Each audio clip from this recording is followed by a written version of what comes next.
आज आपको शिवरात्रि के बारे में मैं बताने वाली हूँ। यह शिव पुराण से कही हुई कथा ही मैं आपको बता रही हूँ। अपने आप से कोई भी कथा मैं नहीं सुनाऊंगी आपको, ताकि भ्रमित ना हो। ओम नमः शिवाय। मित्रों, सावन का पवित्र महीना चल रहा है, उसमें भी आज शिवरात्रि है।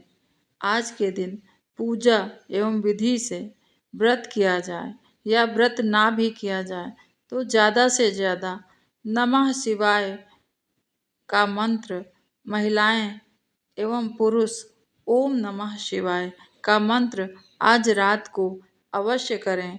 भगवान शिव आपकी हर मनोकामना पूर्ण करेंगे।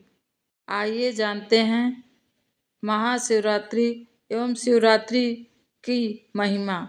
ऋषियों ने एक बार सूत जी से पूछा, हे व्यास शिष्य, किस व्रत से संतुष्ट होकर भगवान शिव उत्तम सुख प्रदान करते हैं? जिस व्रत के अनुष्ठान से भक्तजनों को भोग और मोक्ष की प्राप्ति हो सके, उसका आप विशेष रूप से वर्णन कीजिए। इस पर सूत जी ने कहा, हे महर्षियों, यह प्रश्न किसी समय ब्रह्मा जी तथा विष्णु तथा पार्वती जी ने शिव जी से पूछा था। उनके उत्तर में शिव जी ने जो कुछ कहा वह मैं आपसे कहता हूँ, आप लोग सुनिए।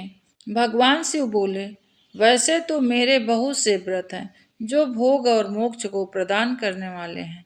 उनमें मुख्य 10 व्रत हैं, जिन्हें जाबाल श्रुति के विद्वान 10 शव व्रत कहते हैं। द्विजों को यत्न पूर्वक सदा इन व्रतों का पालन करना चाहिए, परंतु मोक्षार्थी को मोक्ष की प्राप्ति कराने वाला 4 व्रतों का नियम पूर्वक पालन करना चाहिए। ये 4 व्रत हैं भगवान शिव की पूजा, रुद्र मंत्रों का जप, शिव मंदिर में उपवास तथा काशी में देह त्याग। मोक्ष के 4 सनातन मार्ग हैं। इन चारों में शिव रात्रि व्रत का विशेष महत्व है, अतः इसे अवश्य करना चाहिए। सभी के लिए धर्म का उत्तम साधन है। निष्काम अथवा सकाम भाव से सभी मनुष्यों को वर्णों, आश्रमों, स्त्रियों, बालक तथा देवताओं आदि के लिए यह महान परम व्रत हितकारी माना गया है। प्रत्येक मास में कृष्ण पक्ष की चतुर्दशी शिवरात्रि कहलाती है। अतः जिस दिन अर्धरात्रि के समय चतुर्दशी तिथि विद्यमान हो, उसी दिन उस व्रत को ग्रहण करना चाहिए। उस दिन व्रती पुरुष को प्रातः काल उठकर स्नान, संध्या आदि कर्म से निवृत्त होकर मस्तक पर भस्म, त्रिकुंड तिलक तथा रुद्र माला धारण करना चाहिए। शिवालय में जाकर शिवलिंग का विधि पूर्वक पूजन एवं मुझ शिव को नमस्कार करना चाहिए। तत्पश्चात श्रद्धा पूर्वक व्रत का संकल्प करें। शास्त्र पद्धति किसी भी शिवलिंग के पास जाकर रात्रि के चारों पहर में पूजा करें। यदि नर्मदेश्वर आदि शिवलिंग उपलब्ध ना हो तो 4 मूर्तियों पार्थिव लिंग का निर्माण करके उनकी 4 प्रहर की पूजा करनी चाहिए। रात्रि में गीत विद्यादि द्वारा उत्सव पूर्वक जागरण करना चाहिए। प्रातः काल उठकर स्नान करके पुनः वह पार्थिव शिव का स्थापन एवं पूजन करें और इस तरह व्रत को पूरा करके हाथ जोड़कर मस्तक झुकाकर बारंबार नमस्कार पूर्वक भगवान शंभु से शिव से प्रार्थना करें। इसके बाद ब्राह्मणों तथा सन्यासियों को शक्ति के अनुसार अपने भोजन कराकर उन्हें भली भांति संतुष्ट कर स्वयं भोजन करें। शिवरात्रि एक साल में 12 पड़ती हैं और कृष्ण पक्ष की 14 को शिवरात्रि कहते हैं।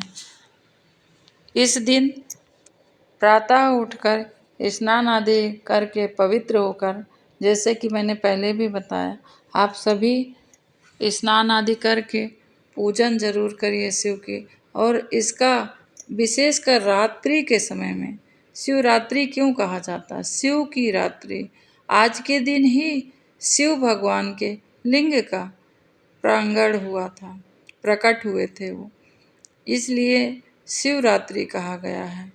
और शिवरात्रि या महाशिवरात्रि दोनों का फल एक ही है। आज के दिन अगर इस अवसर का आप लोग लाभ लें, ज़्यादा से ज़्यादा मंत्र करिए, पूजा करिए, रात्रि का जागरण करिए। इससे भगवान शिव प्रसन्न होकर माता पार्वती सहित आपको बहुत सुख एवं समृद्धि, आपके पुत्र पौत्र आदि का आगे कभी क्षय नहीं होगा, इससे बढ़ेगा दिन दिन। आइए अब जानते हैं भक्ति और मुक्ति का मार्ग किस प्रकार शिव जी बतलाया है। और शिव से माँ पार्वती, ब्रह्मा विष्णु सुने और उन्होंने ऋषियों को बताया, और सूत जी अब आपको बता रहे हैं। ऋषि गण बोले, हे सूत जी, आपने मुक्ति की चर्चा की, या मुक्ति क्या है और उसकी कैसी अवस्था होती है? सूत जी कहते हैं, संसारिक दुखों का नाश करने वाली एवं परम आनंद देने वाली मुक्ति 4 प्रकार की कही गई है। सारूप्य, सालोक्य, सान्निध्य एवं चौथी सानुज्य। इस 4 शिवरात्रि व्रत से सब प्रकार की मुक्ति सुलभ हो जाती है। मुनीश्वर, यह सारा जगत जिससे उत्पन्न होता है, जिसके द्वारा पालन किया जाता है, तथा अंत में जो सब उन्हीं में वापस लीन हो जाता है, अर्थात नष्ट हो जाता है, वे शिव हैं, जिनसे यह संपूर्ण जगत व्याप्त है। वही शिव का रूप है। शिव तत्व सत्य, ज्ञान, अनंत एवं सच्चिदानंद नाम से प्रसिद्ध है। जैसे जैसे राधे कृष्ण आकाश एवं पृथ्वी एवं समस्त सर्वस्व व्यापक हैं, उसी प्रकार यह शिव तत्व भी सर्वव्यापी है। शिव ज्ञान का उदय होने से निश्चय ही उसकी प्राप्ति होती है, तथा शिव का भजन ध्यान करने से सत्पुरुषों को शिव पद की प्राप्ति होती है। संसार में ज्ञान की प्राप्ति अत्यंत कठिन है, परंतु भगवान का भजन अत्यंत सरल माना गया है।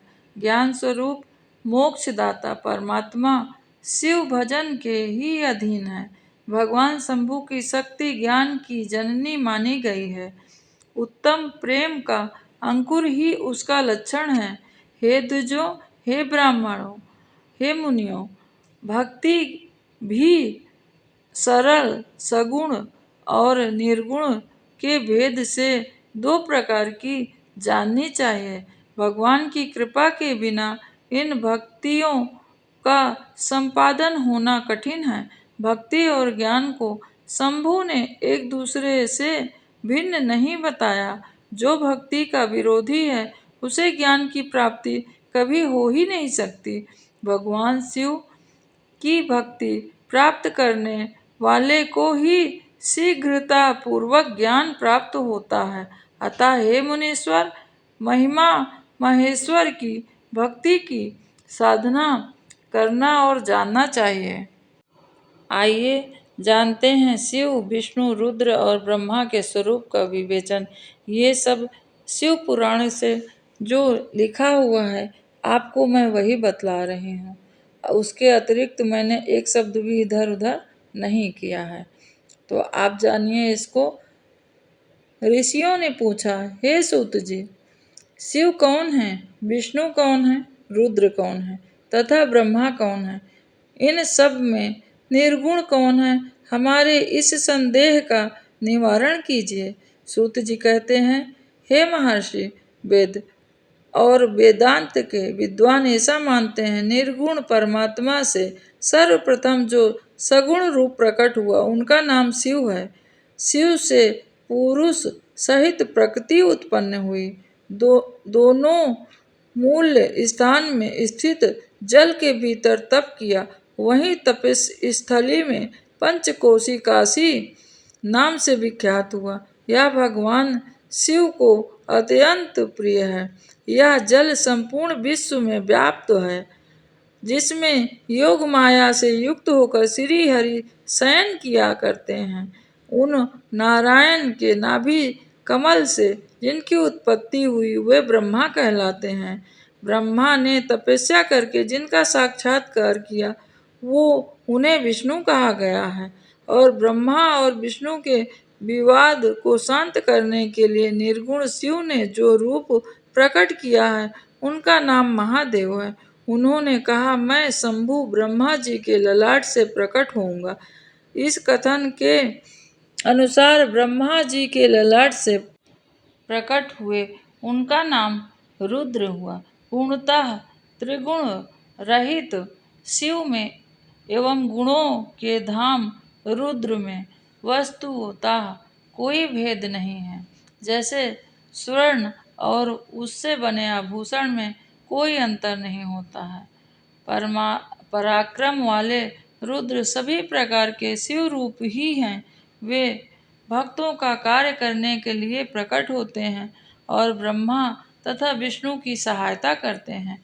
इस लोक में ब्रह्मा से लेकर तृण पर्यंत जो कुछ दिखाई देता है वह सब शिव ही है। अनेकता की कल्पना मिथ्या है। शंभु को ही वेदों का प्रागट्यकर्ता तथा वेदपति कहा गया है। वे ही सब पर अनुग्रह करने वाले साक्षात शंकर जी हैं। कर्ता भर्ता हर्ता साक्षी तथा निगुण भी वही हैं। शिव का कोई उत्पादक नहीं है, उनका कोई पालक नहीं है, संहारक नहीं है, स्वयं के कारण है। उत्तम शिव ज्ञान यथार्थ रूप से किया गया यह ज्ञानवान पुरुष ही जानते हैं, दूसरा कोई नहीं। इसके बाद इसी तरह की आगे भी आपको कथा सुनाऊंगी। धन्यवाद।